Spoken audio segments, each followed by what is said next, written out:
PHS regulations and guidelines, along with other funding agency requirements, give academic institutions a very loose framework for how they can manage conflicts of interest. And we have COIs peppered throughout this presentation, and that stands for conflicts of interest. This framework has been the subject of really intense scrutiny and criticism over the past several years, taking the form of undisclosed or unmanaged conflicts of interest, as well as conflicts of interest deemed unacceptable by the general public. Let's get started with a brief review of high-level requirements that are out in federal regulations.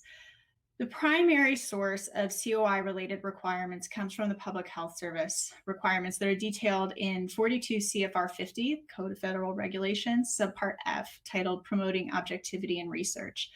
There is a host of requirements detailed out in 42 CFR 50, Subpart F, high level, includes training requirements, having a designated or, depending on where you look, institutional official, working on conflict of interest, working within the conflict of interest parameters, establish a disclosure process, review of disclosures, identify and manage COIs, the requirement to notify the NIH in particular of FCOIs, that's financial conflicts of interest, identify bias or instances where there's a failure to comply with policy, establish a retrospective review process, establish a process to address subrecipient FCOIs, make certain information publicly available.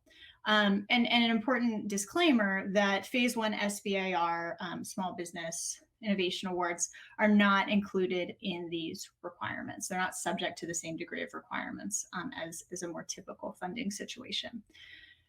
There are other requirements that may apply coming from sort of sister government agencies, the FDA, NSF, DOD, all have their own set of conflict of interest requirements that may apply to your given situation. The PHS regulations contain the most comprehensive details when it actually comes to the COI training requirements. Those regulations require that investigators need to be trained prior to engaging in research and then once every 4 years at a minimum.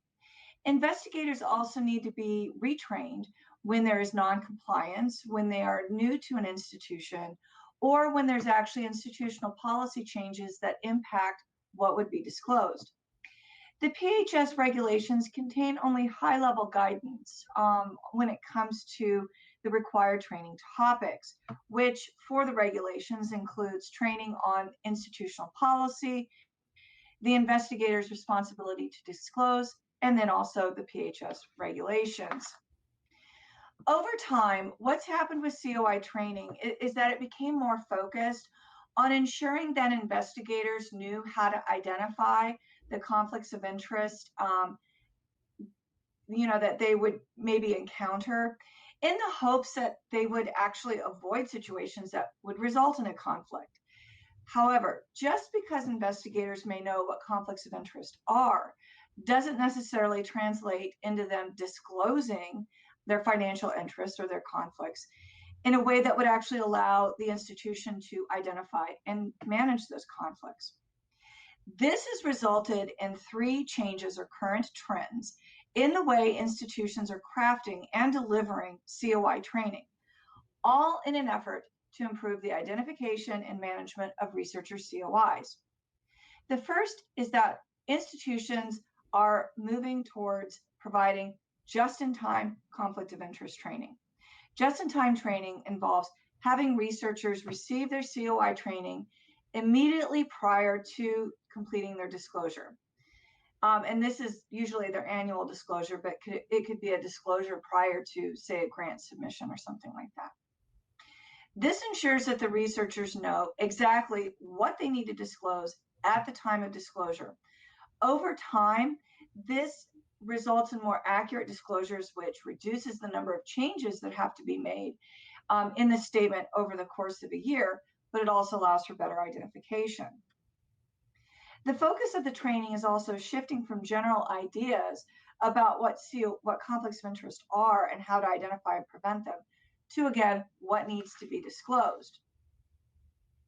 And then when training focuses too much on COIs, what they are and how to avoid them. This actually gives individuals a false idea that they can take actions on their own to deal with COIs, and then they wouldn't actually then have the COI, and then they wouldn't have to disclose it.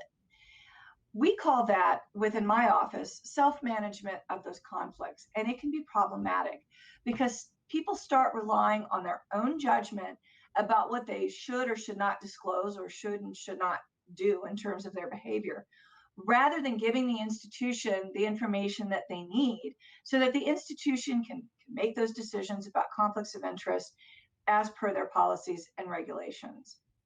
And also, as you might imagine, additional topics are being added to conflict of interest training. And specifically, those topics involve international activities and inappropriate foreign influence in research.